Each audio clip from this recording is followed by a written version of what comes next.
Hello student, success coaching classes में आपका स्वागत है। यदि आप चैनल में पहली बार आए हैं तो चैनल को सब्सक्राइब कर ले और बेल आइकन को ऑल में प्रेस कर ले ताकि आने वाले सभी वीडियो को नोटिफिकेशन टाइम पर मिले। तो आज हम लोग डिस्कस करने वाले हैं क्लास 12 का हिस्ट्री का, जो आपका हाफ ईयरली एग्जाम 4 अक्टूबर को होने वाला है। उसके लिए हमारा मोस्ट इंपॉर्टेंट आपका चैप्टर नंबर 2 का राजा, किसान और नगर का हम लोग most important objective plus subjective question करने वाले हैं। देखिए, सबसे पहला क्वेश्चन क्या बोल रहा है, अशोक के अभिलेख को सर्वप्रथम किसने पढ़ा था? तो याद रखिएगा जेम्स प्रिंसेप ने पढ़ा था। आगे यदि देखते हैं क्वेश्चन नंबर 2 क्या बोल रहा है, अभिलेखों में देव नाम पियदस्सी किस राजा को कहा गया है? तो याद रखिए इसका राइट आंसर हो जाएगा अशोक को कहा गया। आगे यदि हम लोग देखते हैं क्वेश्चन नंबर 3 क्या बोल रहा है, बौद्ध और जैन ग्रंथों में कितने महाजनपद का उल्लेख किया गया है? तो याद रखिए इसका राइट आंसर हो जाएगा 16 महाजनपदों का उल्लेख किया गया है। आगे यदि देखते हैं मगध महाजनपद की प्रारंभिक राजधानी कहाँ थी? तो याद रखिएगा राजगृह में था। इंडिका किसकी रचना है? तो याद रखिएगा इंडिका जो है आपका, इसका राइट आंसर हो जाएगा हमारा ऑप्शन नंबर आपका ए हो जाएगा मेगास्थनीज। इसका राइट आंसर हो जाएगा इंडिका किसकी रचना? मेगास्थनीज का। आगे देखते हैं द्वितीय नगरीकरण के नगरों को क्या कहा जाता है? तो याद रखिए इसका राइट आंसर हो जाएगा लोहयुगीन नगर कहा जाता है। आगे यदि देखते हैं समुद्रगुप्त का प्रयाग प्रशस्ति की रचना किसने किया है? तो याद रखिएगा हरिसेन ने किया है। भारत का नेपोलियन किस शासक को कहा जाता है? तो याद रखिएगा समुद्रगुप्त को कहा जाता है। आगे यदि हम लोग देखते हैं हर्षवर्धन के राजकवि कौन थे? तो हर्षवर्धन के राजकवि बाणभट्ट थे।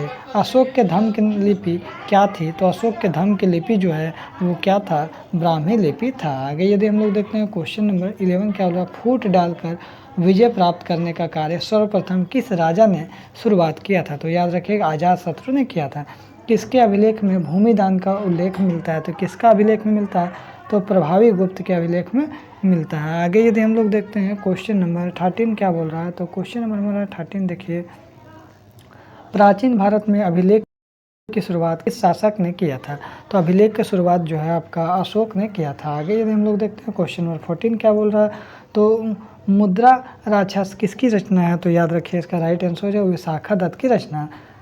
अपने स्वयं के खर्चे से सुदर्शन झील का मरम्मत किसने कराई थी? तो याद रखिए इसका राइट आंसर हो जाएगा आपका रुद्र दामन। इसका right answer option number B हो जाएगा। आगे देखते हैं सब्जेक्टिव क्वेश्चन, मेगास्थनीज भारत के किसके दरबार में आया था? तो मेगास्थनीज भारत के चंद्रगुप्त मौर्य के दरबार में आया था। पाटलिपुत्र का स्थापना किसने किया था? तो पाटलिपुत्र की स्थापना उदयन ने किया था। आगे देखिए चीनी यात्रा फाहियान किसके शासनकाल में भारत आया था? चीनी यात्री फाहियान जो है चंद्रगुप्त द्वितीय के काल में भारत आया था। नालंदा विश्वविद्यालय की स्थापना किसने की? नालंदा विश्वविद्यालय की स्थापना जो है गुप्त शासक कुमार ने किया। मेगास्थनीज कौन था? तो मेगास्थनीज जो यूनानी शासक सेल्यूकस निकेटर राजदूत था। शक संवंत का आरंभ किसने किया? तो शक संवंत का आरंभ कनिष्क ने किया। तक्षशिला विश्वविद्यालय वर्तमान में किस देश में स्थित है?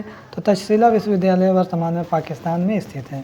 आगे देखिए भूमिदान अभिलेख चंद्रगुप्त द्वितीय के किस पुत्री के नाम से मिला था? तो भूमिदान अभिलेख चंद्रगुप्त द्वितीय की पुत्री प्रभावती गुप्त के नाम से मिला था। किन शासकों ने अपने नाम के पहले देवपुत्र की उपाधि लगाया? तो कुषाण शासकों ने अपने नाम के पहले देवपुत्र की उपाधि लगाई। हरिसेन द्वारा रचित प्रयाग प्रशस्ति किस भाषा में लिखा गया था? तो याद रखिएगा हरिसेन रचित प्रयाग प्रशस्ति संस्कृत भाषा में लिखा गया था। आगे देखिए अभिलेख से आप क्या समझते हैं, इसका क्या महत्व है? तो अभिलेख उन्हें कहते हैं जो पत्थर, धातु या मिट्टी के बर्तन जैसे कठोर सतह पर खुदे होते हैं। अभिलेखों में इनके निर्माण की तिथि भी खुदी होती है तथा जिन पर तिथि नहीं होती है उनका काल निर्धारण लेखन शैली के आधार पर किया जाता है। भारत में प्राचीनतम अभिलेख प्राकृत भाषा में है जिसमें सम्राट अशोक ने बनवाया है। और इसका महत्व क्या है? अभिलेख प्राचीन काल के अध्ययन के लिए अत्यंत प्रामाणिक और विश्वसनीय स्रोत होते हैं क्योंकि ये समकालीन होते हैं।